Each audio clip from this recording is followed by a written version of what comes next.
اعوذ باللہ من الشیطان الرجیم بسم اللہ الرحمن الرحیم۔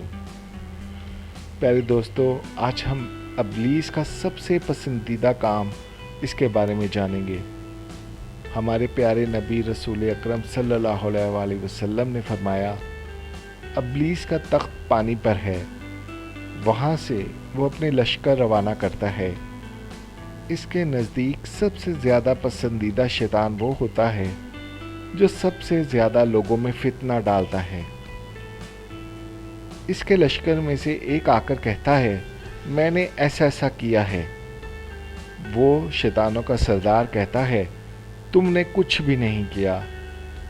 پھر ان میں سے ایک آ کر کہتا ہے، میں نے ایک میاں اور بیوی کے درمیان جھگڑا کروا دیا ہے۔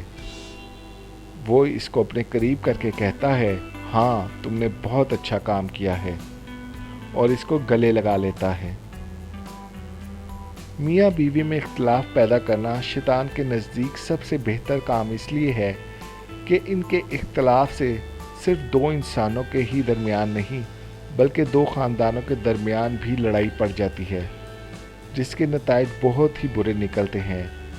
لہٰذا میاں بیوی کو ہمیشہ ایسے وقت پر اعوذ باللہ من الشیطان الرجیم پڑھنا چاہیے اور اللہ پر بھروسہ کرنا چاہیے۔ اور اللہ تعالیٰ کے بارے میں اس بھروسے پر ایک اور واقعہ ہے کہ حضرت موسیٰ نے پوچھا، اے رب، جب آپ کو کوئی فرما بردار بلاتا ہے تو آپ اس سے کیا کہتے ہیں؟ ارشاد ہوا، میں کہتا ہوں لبیک۔ پھر انہوں نے پوچھا، جب زاہد کہتا ہے تب کیا فرماتے ہیں؟ ارشاد ہوا، میں لبیک کہتا ہوں۔ انہوں نے پوچھا، جب روزہ دار کہتا ہے؟ ارشاد ہوا، میں لبیک کہتا ہوں۔ انہوں نے کہا، جب گناہ گار کہتا ہے؟ ارشاد ہوا، میں کہتا ہوں لبیک لبیک لبیک۔ اے موسیٰ، ان میں سے ہر ایک اپنے عمل پر بھروسہ کرتا ہے اور گناہ گار میری رحمت پر بھروسہ کرتا ہے، اور میں اس بندے کو خالی اور ناکام نہیں رکھتا جو مجھ پر بھروسہ کرتا ہے، کیونکہ میں نے کہا ہے جو اللہ پر بھروسہ کرتا ہے وہ اسے کافی ہوتا ہے۔ نبی اکرم صلی اللہ علیہ وسلم نے فرمایا، بے شک اللہ اور اس کے فرشتے ان لوگوں پر رحمت بھیجتے ہیں جو اپنے گناہ کا اعتراف کر لیتے ہیں۔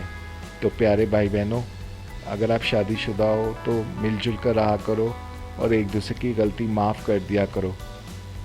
اور خاص کر میری اپنی بہنوں سے گزارش ہے، اپنے خامدوں کی بہت ساری غلطیاں ایسی ہوتی ہیں جو ناقابل برداشت ہوتی ہیں، لیکن برائے مہربانی انہیں معاف کر کے آگے بڑھ جانا چاہیے۔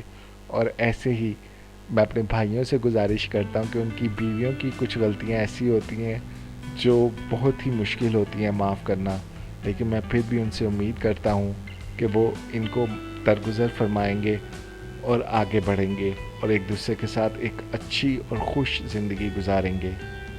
آمین یا رب العالمین۔